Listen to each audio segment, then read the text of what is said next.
The story I'm telling you today is about my friend. My one and only friend. I've had him since I can remember. He's always been there for me. He's a good friend, really. He's fun to talk to. He has tons of awesome stories, and he always has some useful advice for when I'm feeling down. He's never given me his name, so I always call him Grandpa in the Closet. From what I recall, he looked pretty unremarkable, though it was always dark when I saw him, so I can't recall much detail. An old man with a roundish face, gray hair, and a gray beard of stubble covering the lower parts of his face. He had kind, dark eyes. Looking back, I guess the best way to describe him is as the stereotypical sympathetic grandfather.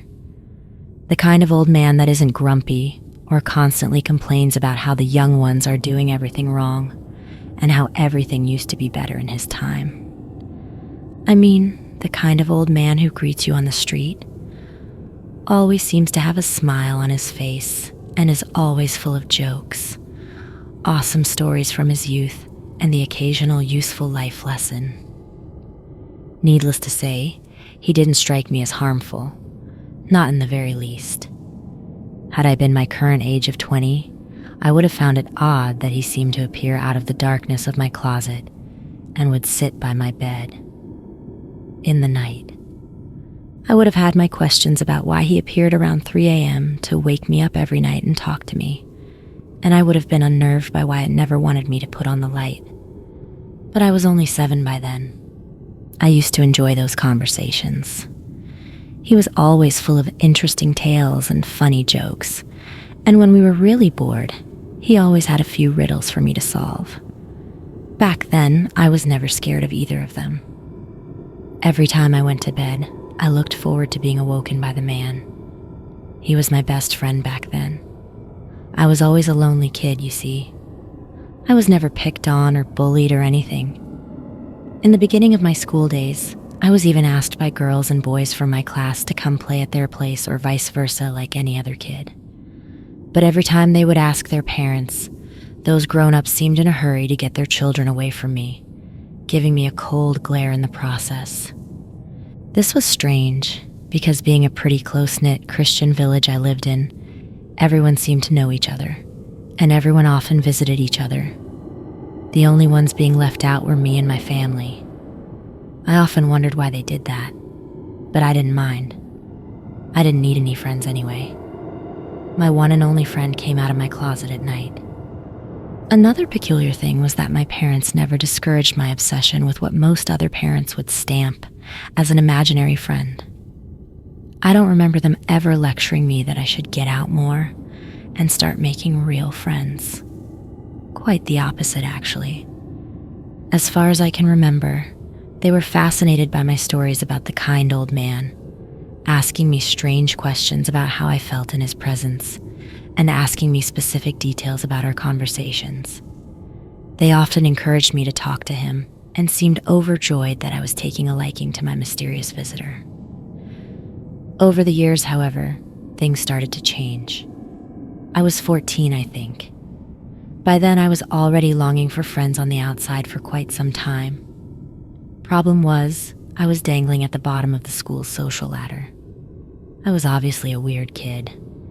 Having no computer or other forms of social media or interaction with healthy teenagers, or anything to prove me wrong, I still believed my grandpa in the closet was as real as could be.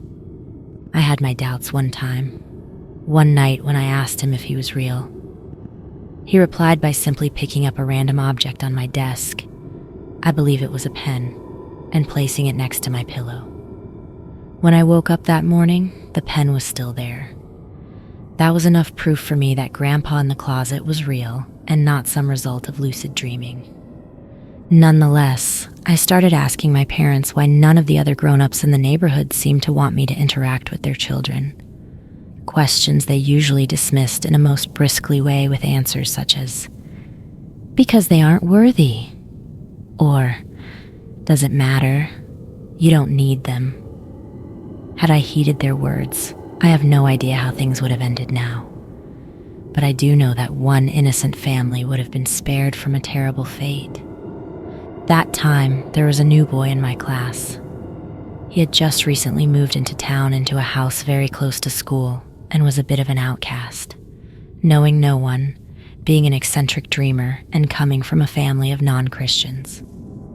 Why on earth a family of non-believers decided to move to a Christian community was and still is beyond me. Being an outcast myself as well, I would often hang out with the new kid. Let's call him Tom, shall we? Tom and I got along well, and we soon became close friends. One day when school was over, I decided to ask him if it was fine if I slept over at his place. He happily agreed, and we started talking about what we could do. Multiple suggestions surfaced, such as watching TV until after bedtime or playing games until late. When he phoned his mom, Tom proposed it, and she seemed fine with it. So with me not having a cell phone, we decided to wait for my mother to arrive to ask her if I was allowed to come. I could have known the answer. I think in my heart, I already knew.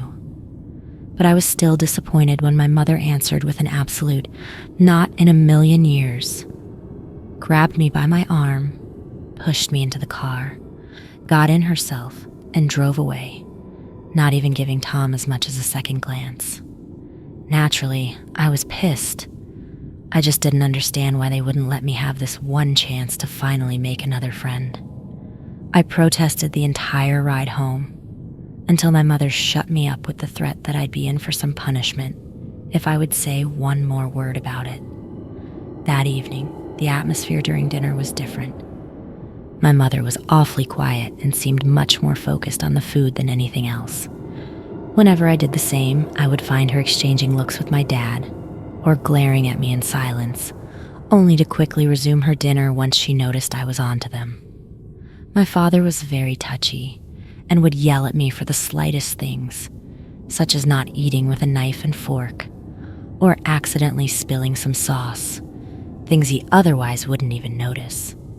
But there was something else, something in those looks they gave each other. They were scared of something. That night, I did something I shouldn't have. I ran away. I was going to spend the night at Tom's house, and there was nothing my parents were going to do about it. I waited until my parents went to bed, dressed in the dark of my room, sneaked silently downstairs, and exited through the front door as quiet as possible. My father's snoring could be heard even downstairs, indicating that he was still asleep. As for my mother, even if she was still awake, the snoring would have definitely blocked out the sound of my sneaking. It seemed to be a success. No one in the house had noticed me leaving, I was sure of it. But when I looked back to my house, I noticed something strange. The curtains of my room were open, while I remember them being closed when I left. But what really unnerved me were the two furious eyes looking down on me standing there in front of the house. Despite the fact that I shouldn't have been able to see two eyes in the darkness that was my room, these eyes seemed to illuminate themselves. I don't mean they gave off light or seemed to glow. It was just that they seemed completely unaffected by the darkness and therefore easily visible, like a white spot on a black background. I was paralyzed. A few seconds passed as the eyes peered into my soul in cold anger until strength returned into my muscles. Suddenly, I bolted. With speed I never imagined I would possess, I ran away from the house, away from my parents, and away from those cruel, frightening eyes. I believe I was already halfway to Tom's house when I finally stopped running. I could feel goosebumps on my skin, and it was a warm night in August, so I knew it wasn't because I was cold. Were those really Grandpa in the closet's eyes? Those eyes that normally seem so kind and understanding. How could they be like that? They weren't just angry. They were, well, the best words I can use to describe it is inhuman. Like an enraged, rabid beast about to strike. But who else could it be? It definitely wasn't my parents. I would have noticed when I snuck out. I was still thinking about this incident when I arrived at Tom's house. I noticed the whole place was dark, save for Tom's room. Part of me was afraid I might wake up his parents, but it was either try my luck or go back home to my room, to those eyes. So I took a deep breath and rang the doorbell. To my relief, it was Tom who opened up. He was surprised to see me, but when I told him what I had done, a mischievous grin appeared on his face. He told me his parents were at a party and wouldn't come home for a few more hours. He happily let me in, and I followed him to his room. We amused ourselves with video games and internet for hours. I knew what a computer was, but I never owned one, so I had the best time of my life just trying out all of its features and going across YouTube. We had a great evening. When his parents arrived, we quickly turned everything off and went to bed, Tom having put a sleeping bag for me on the ground. We decided we would explain my presence to his parents tomorrow. We didn't really think it through that much. In retrospect, it was even stupid and silly. But we were young teens, and young teens sometimes do stupid things. It was still dark when I woke up. I noticed immediately that something was off, since I didn't have to go to the bathroom, and neither did I have some kind of terrible dream. I woke up suddenly for no reason, and what felt even stranger was this. When you first wake up, you're usually still tired. Your brain feels foggy, and you're slow to react. But I didn't have that. I was wide awake. Something else was also off. The room was unnaturally cold for this time of the year, and for some reason, the atmosphere had completely changed. For some inexplicable reason, a heavy feeling of dread filled the room like smoke, invisible but easily felt. I knew something was off, and I realized I was scared. That's when I turned my face towards Tom's bed to look at his digital alarm clock. My eyes quickly glanced over it, registering that it was 4 minutes past 3. That's when my attention was shifted to something else, something that wasn't supposed to be there. A shadow in the corner of the room next to Tom's bed. I could vaguely recognize a human shape, though any other features were concealed by a pitch-black darkness that seemed unnatural. The only thing that I could clearly make out were his eyes. They were self-illuminating, 2 angry orbs with pitch-black irises surrounded by white, and a voice I recognized vaguely as that of my grandpa from the closet, but with none of the warmth and humor it usually had. "You're awake. Good. I want you to see this." That's when he took 1 step towards me and entered the bright ray of moonlight entering the room from a window without curtains. What I saw couldn't possibly be the friend that I trusted for so long. Had he always been like this, and had this hideous form simply been concealed by the darkness? Or was he truly capable of changing shapes? His skin was colored a sickly pale, with dark bags underneath his angry eyes. His friendly smile had changed into an angry, teethed growl, his teeth pointy like that of a shark. His hands had sharp claws and were balled into angry fists as he glared at me first, before slowly turning towards Tom. His scowl turned into the most inhuman smile I have ever seen. It was much too wide for any human being. It looked as if the skin itself all the way to its ears just split, revealing even more fangs and a much bigger mouth.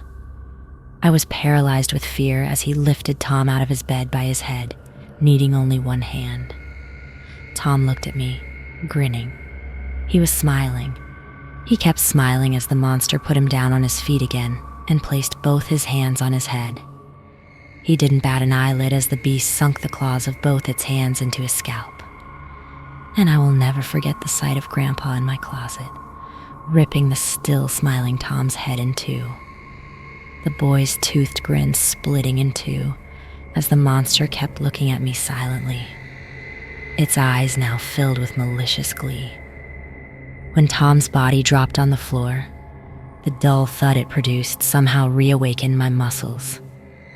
I jumped out of my sleeping bag and with tears in my eyes ran down the hallway. On my way towards the stairs, I noticed the lights downstairs were turned on. I figured Tom's parents had returned, so I increased my pace while I already started crying for help. But when I arrived at the bottom of the stairs and peeked into the living room, I wish I hadn't. Both of them were sitting on the ground, every bone in their body broken and twisted into impossible positions. At several points, bone could be seen sticking through the skin, indicating it had been done with brute force. The most disturbing part was that while their bodies were facing away from me, their heads had been twisted around 180 degrees directly facing me. They were looking at me, that same smile on their faces that I had also seen on Tom's face. That's when my stomach finally gave in. I vomited up a mix of my last dinner and the many snacks and Coke I drank together with Tom. After that, I bolted towards the front door. It was locked, but luckily the keys were still in the keyhole, so all I had to do was turn it to open the door. I was greeted by fresh air, the scent of summer, a welcoming breeze, and my parents. They were just standing there in front of their car, the engine still running. The sheer nonchalance with which they said, "Let's go home," was something I'll never forget. I learned my lesson though. I'm a good friend now. I'll never run away from my beloved grandpa in the closet anymore. He's a good friend, really. He's fun to talk to. He has tons of awesome stories, and he always has some useful advice for when I'm feeling down. He just gets a bit jealous sometimes.